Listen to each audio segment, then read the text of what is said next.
established Rich coming right back at you. Today's conversation ain't about jokes and it ain't about memes. And it ain't about who posted what on Instagram. This is about embarrassment, public embarrassment. And what happens when a man keeps confusing embarrassment with promotion. I'm talking about 50 Cent and Jim Jones. And more specifically, I'm talking about how 50 Cent keeps turning Jim Jones' real life problems into content, branding, and business. Because that lights out moment was not a joke. It was a statement. Sorry, excuse me. Do we need an electrician or do we just call on it and they come out and return what they want? Sorry, excuse me. Do we need an electrician or do we just call on it and they come out and return what they want? Whenever you're ready. Ladies and gentlemen, are you ready for Super Bowl 60? Are you ready for the excitement, the adrenaline? Branson Cognac. What the What happened with the lights, man? And whenever you're ready. Can you see me? Yeah.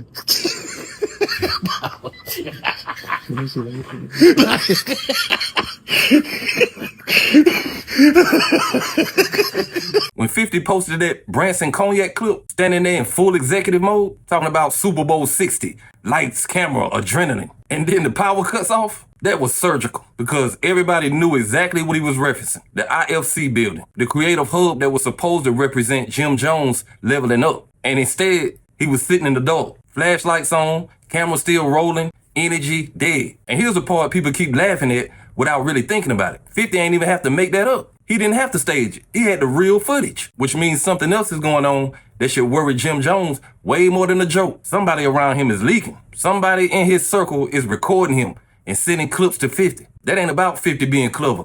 That's Jim being exposed because you don't get that kind of footage from the outside. You get that from the inside. And that right there is a whole nother problem. Now, let's talk about why this keeps happening because this ain't the first time he been put in this situation. This is a pattern. Jim Jones keeps trying to present himself on a level he is not financially equipped to maintain. And that's not an insult. That's just my observation. He wants the look of a mogul without the infrastructure of one. He wants the title without the backing. He wants to start at the finish line without running a race. You don't build a multi-content creative facility on ego. You don't skip capital, sponsorships, partnerships, backup systems. You don't skip generator money because real bosses plan for failure. Real bosses plan for power going out. Real bosses don't get caught in the dark with flashlights looking confused. And here's the tragic part. If Jim had started small, nobody would have laughed. A modest studio, a clean setup, controlled growth, but he tried to jump straight into media empire mode. And when you do that without means, the internet don't call it growing pains. They call it fraud. Now let's talk about this idea that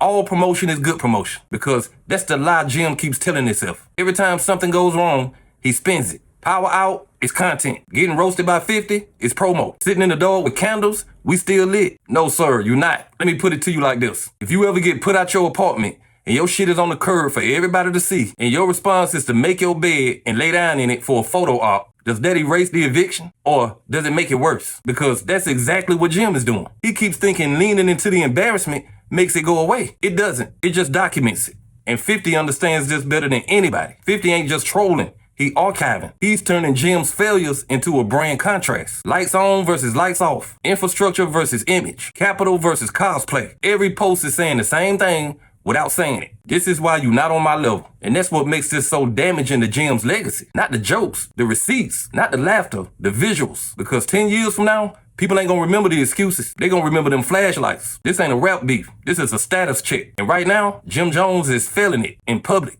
The problem is ego outrunning infrastructure. See, Jim Jones keeps ending up in these moments for the same reason. He keeps trying to live on a level that his actual resources don't support. And that's not a diss, that's a pattern. Every time Jim gets a little motion, he jumps to the biggest version of himself. Not the sustainable version, not the strategic version, the look at me version. He don't want a small studio that works. He wants a facility. He don't want controlled growth. He wants a statement. And the problem with statements is that they require backing, capital, partners, redundancy, contingency, generator money. You don't open a creative hub without planning for failure. Power goes out. Internet goes down. Equipment fails. Real bosses anticipate that. Real bosses have backups for the backups. And when you don't, the world finds out immediately. That's exactly what happened here. This was not bad luck. This was poor planning on a big stage. And here's where 50 Cent becomes important to the story. 50 didn't create the failure. He simply framed it. That's what he does. He takes a real life moment and turns it into a contrast. And every time he does it, it hurts more because it becomes a visual. People can't argue with words.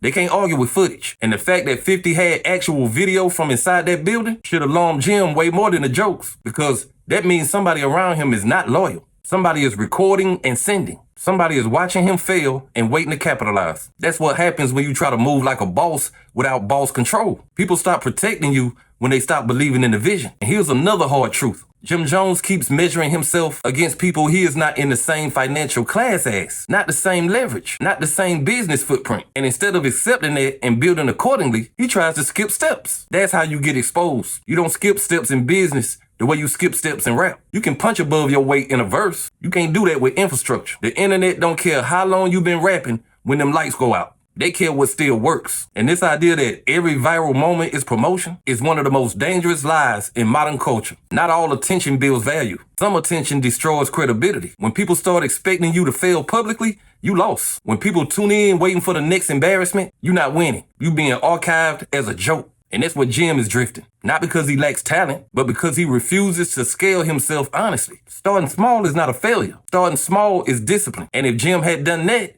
50 wouldn't have nothing to post. But because he keeps trying to project power without protection, he keeps giving 50 exactly what he needs. Setups. This is why 50 never looks pressed. He ain't reacting. He waiting for the next overreach, waiting for the next slip up. And Jim keeps obliging. This ain't a rap beef no more. This is a case study in ego management. And until Jim accepts who he is and where he actually stands, this story is gonna keep repeating with different backgrounds and the same result. Lights out, but with reality. Because what we've been watching ain't just a back and forth between 50 and Jim Jones. It's a study in legacy and how quickly a legacy can get shrunk when ego starts talking louder than results. See, 50 ain't just roasting. He record keeping. Every post, every clip, every joke. And it's all saying the same thing without ever having to say it directly. This is why I'm here and you over there. And the reason it stings is because it's true enough to land. Jim keeps responding like embarrassment is a strategy. Like if he leans into it, it'll stop being what it is. It don't. Turning the lights off and calling it a moment don't change the fact that your lights got cut off. Sitting in the dark surrounded by candles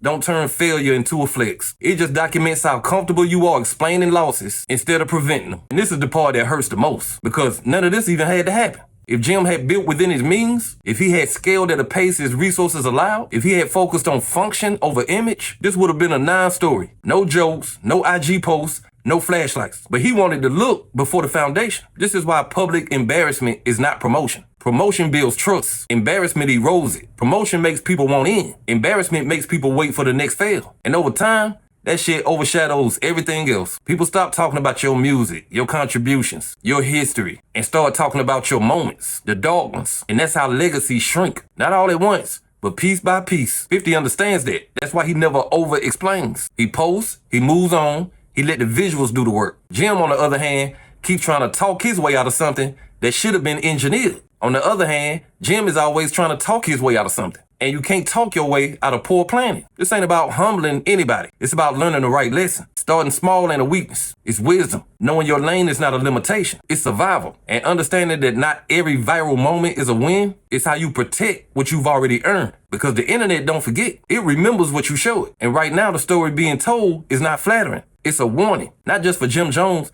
but for anybody trying to skip steps and calling it confidence. Build what you can sustain and never confuse attention with respect. But hey, that's just my opinion. What's yours? Like, comment, subscribe. Establish Rich. I'll be back with another one. Peace.